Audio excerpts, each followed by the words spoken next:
The day of her banishment played in Princess Luna's mind over and over. The callous things she had said before transforming into Nightmare Moon. Her actions she took as Nightmare Moon.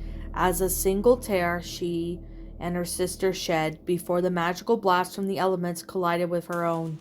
The magical hit that catapulted her into the moon as it shed back in the dark shell like it had engulfed her, shedding away to reveal a teenage Luna. Once she had gotten a look of herself after a long, painful landing, Nightmare's influence was still strong. Luna raged around her namesake, blasting craters in the moon and cursing Celestia's name. Her rage had become tenfold as she felt the pull of Celestia's magic, lowering the moon down to make a way for the sun. How dare she? Does she really truly think she could touch is what is mine? How much more can my sister take from me? She had everything. Beauty, grace, the love of our fellow ponies, and now she even tries to take my moon? I'll make her pay. How dare she? Thinks that the moon is in her command, just because we are not there. If it weren't for those damn elements, she wouldn't have been groveling at her hooves. Nightmare seethed, stewing with thoughts of hate. But the elements did not destroy me. They changed me back. Did sister know there was some good in me? Luna thought. Slowly her mind began to reflect on what brought her to this moment. Still, the nightmare raged. Ponies probably adore her more because we were seen as the monster, her and her precious light. One day it will burn out, and it does. We will return. She cannot keep us bound there forever, and then no one will be able to stop us. Why should ponies not adore Selly, like I did too once? She was everything perfection could be. Maybe if I had been patient and waited, ponies would have never seen me the same as her. You foolish fool. We should have destroyed her before she could use the elements. But what then? I'd still be a monster, not just to my sister, but to all. No pony would love me. Only fear me. Fear is the only way to rule. Crush all the deflectors. Only the strong in need to serve us. Deaf to all who had continued to seek for the sun. I never wanted them to fear me. All I wanted was their love and adoration. As days turned into months, turned to years, these thoughts constantly echoed in Luna's mind. And more she thought about it, the more her mind gave way to reason. It was in two separate thoughts took residence in her head. For every cursed and vile thought from the nightmare, where she had came twice, and many rational thoughts from Princess Luna. The sides warned her each other as often as the sun and moon rotated through the sky, and once Luna's thoughts started to prevail, the influential hold of nightmare started to fade. Sister, please can you hear me? If you can, I'm sorry. I'm so sorry for everything. For my foolishness, my ignorance, everything, sister. If you can hear me, please bring me back. Let me come home. I missed you. I missed you so much, please. Luna howled in sorrow. The cold vacuum of the space stung her eyes as tears she shed from them, staining her midnight-colored fur. She cried and pleaded until her voice was gone, the only emptiness of space hearing her pleads. Time went on. Luna kept track of the days and nights through the rotation of the sun and moon.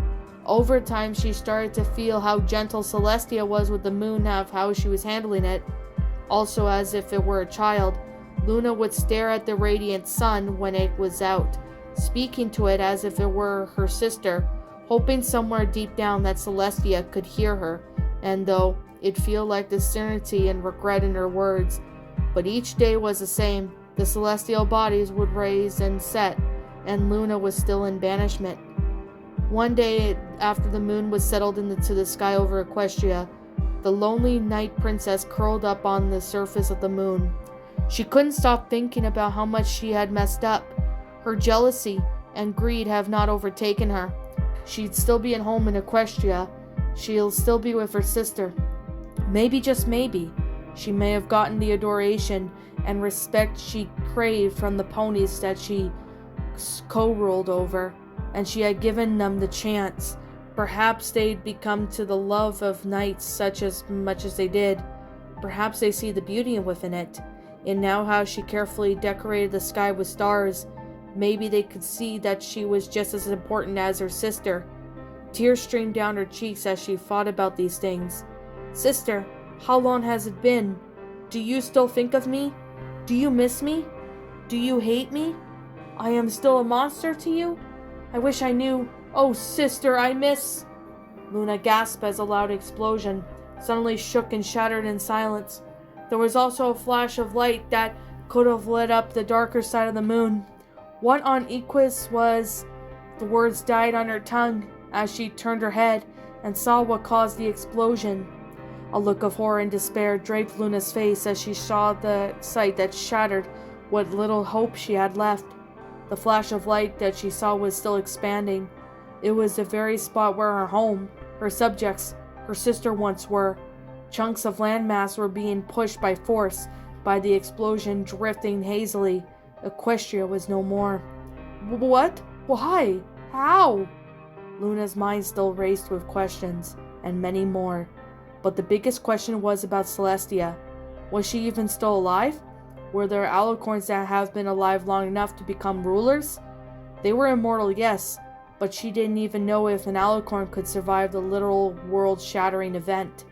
She sat there on the surface of the moon and pondered so much of what seemed like a second. But the one thing that filled her very being was deep the abyss of dread.